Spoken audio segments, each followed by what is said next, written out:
नमः शिवाय। आज आप YouTube पर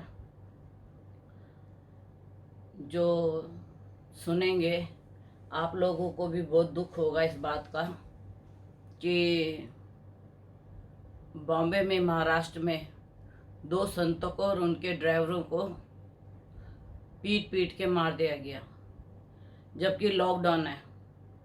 14/4/2020 की मेरी YouTube पे आप जाके देखिए, अखंड मंथन पे, उस पे मैंने यह संभावना व्यक्त की थी, क्योंकि उस दिन जब प्रधानमंत्री जी आए थे जनता को संबोधन करने के लिए, तो उस वक्त में जो उनकी कुंडली बनती थी मिथुन लगन की बनती थी, और मिथुन लगन के हिसाब से शनि, मंगल, बृहस्पति यह तीनों अष्टम में थे। और उस समय मैंने कहा था कि कुछ उपद्रव होंगे, कुछ गुप्त शत्रु खड़े होंगे मंगल, शनि, बृहस्पति की वजह से। मंगल ने अपना काम किया खून का, और बृहस्पति ने संतों को पिटवाया। यह कलयुग नहीं है तो क्या है? यह कलयुग की चरम सीमा है, जिसके ऊपर मैं आपको बता रही हूँ कि आज संतों की भी पिटाई होने लग गई, जो तप करते हैं, जो देश की रक्षा के लिए, देश के जितने भी ग्रहों को ठीक करने के लिए, या मतलब देश के लिए कहो, या अपने लिए कहो, या जनता के लिए कहो, किसी के लिए भी कहो, वो सब लोग हमारे लिए तप करते हैं। और ये तप भूमि है हमारी भारत भूमि, और इसी वजह से आज अभी समय हमारा कुछ, मैं बोलूँगी कि ठीक चल रहा है, क्योंकि 51% हमारे यहाँ पे पुण्य चल रहा है और 49% हमारे यहाँ पे पाप चल रहा है। सिर्फ 2% के पुण्य के ऊपर ये धरती टिकी हुई है। और जब हमें पता लगा कि वह संत अपने किसी संत की मृत्यु के ऊपर जा रहे थे और पुलिस वाले उन्हें पकड़ के ले गए, और पुलिस वालों के सामने 2 संतों को और उसके ड्राइवरों को डंडे से पीट पीट के मार डाला। मेरे को ये समझ नहीं आती कि पुलिस को इतना बल मिला हुआ है और उसके बावजूद यह उपद्रवी कहाँ से बांस और डंडे लेके आ गए, जिन्होंने कि उन संतों की मार मार के पिटाई कर दी। और पुलिसकर्मी भी वहीं पे थे, सब देख रहे थे, और देखते देखते तीनों व्यक्तियों की मृत्यु हो गई। और ये मैंने आपको 14/4/20 की जो पत्री बनी थी उसी के अंदर बताया था। कहीं अगजनी होगी, कहीं उपद्रव होंगे, कहीं झगड़े होंगे, गुप्त शत्रु खड़े होंगे।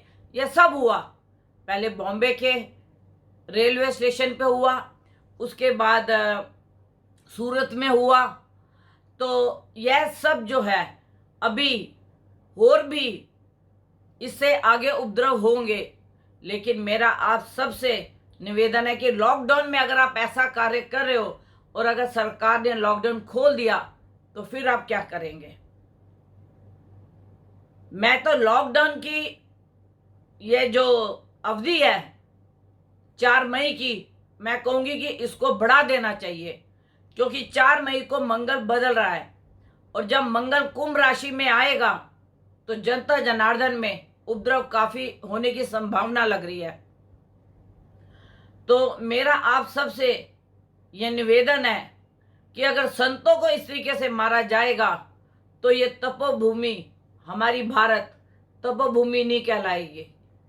और मैं देश के प्रधानमंत्री जी को, महाराष्ट्र के मुख्यमंत्री जी को हाथ जोड़ के निवेदन करती हूँ कि जिन उपद्रवों ने यह काम किया है उन्हें सख्त से सख्त दंड दिया जाए।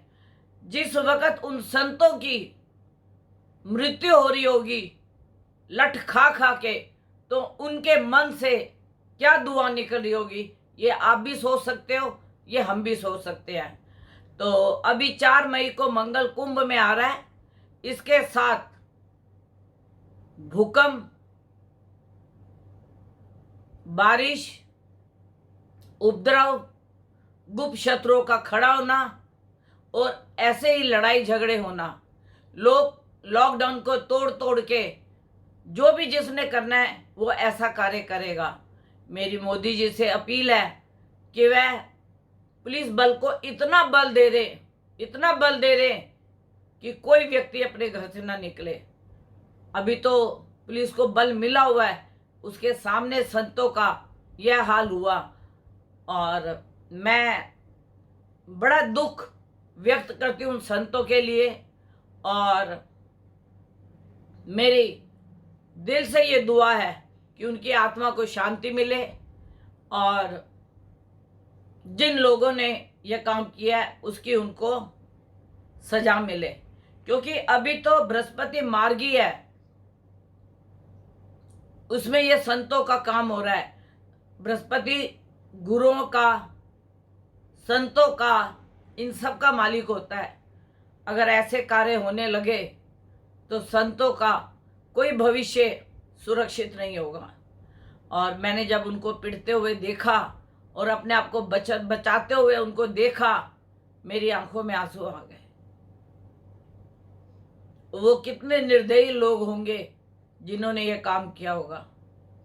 तो मैं इन्हीं सब बातों से विराम लेके आपको ये बोलूँगी कि जब तक बृहस्पति नीच का है, संत साधु अपनी रक्षा खुद करें, जितनी भी रक्षा हो सके उतनी रक्षा करें, क्योंकि ये बृहस्पति नीच का जो है ना, ये साधु संतों का अपमान करने के लिए आया है, गुरुजनों का अपमान करने के लिए। और मेरी सरकार से ये विनती है कि जिन्होंने यह काम किया उन्हें सख्त से सख्त सजा मिले। और अभी सब संत इकट्ठे होंगे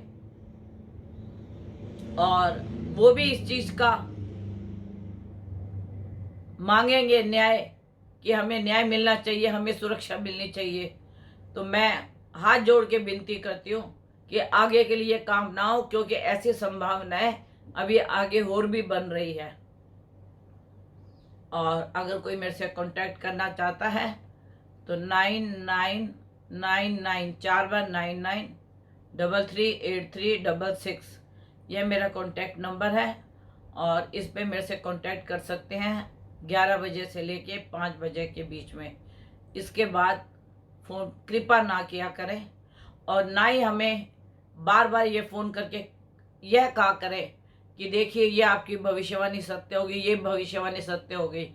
हमारी भविष्यवाणी कोई ऐसी सत्य की बात नहीं है, हमें संभावना होती है और यह संभावनाएं हम व्यक्त करते हैं और ये प्रभु भोले की कृपा है कि जो वो इन संभावनाओं को सच कर देता है। और मैं अभी भी आप लोगों से यही निवेदन करूंगी कि साधु संतों का कम से कम अपमान न करें, मेरी आपसे यही विनती है। बाकी अभी साधु मंडल सारा एकत्रित होगा और न्याय मांगेगा और हमें न्याय चाहिए। इसके लिए मैं नहीं चाहती कि आगे के लिए भी यह काम ऐसा हो। इसीलिए कहते हैं कि जितने धर्म की हानि होगी उतनी देश पे विपदा होगी, जितनी धर्म पे हानि हो देश पे हानि होगी। जो भी धर्म पे हानि का कार्य करेगा उतनी विपदा हमारे देश पे आएगी। हमें कोरोना को भगाना है।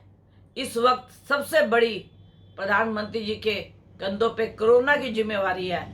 कोरोना एक बार हमारे देश से भाग जाए और उसके बाद लॉकडाउन खुल जाए, आप सब लोग अपने अपने कार्य में व्यस्त हो जाएंगे और आपको इन बातों की तरफ ध्यान भी नहीं देना पड़ेगा।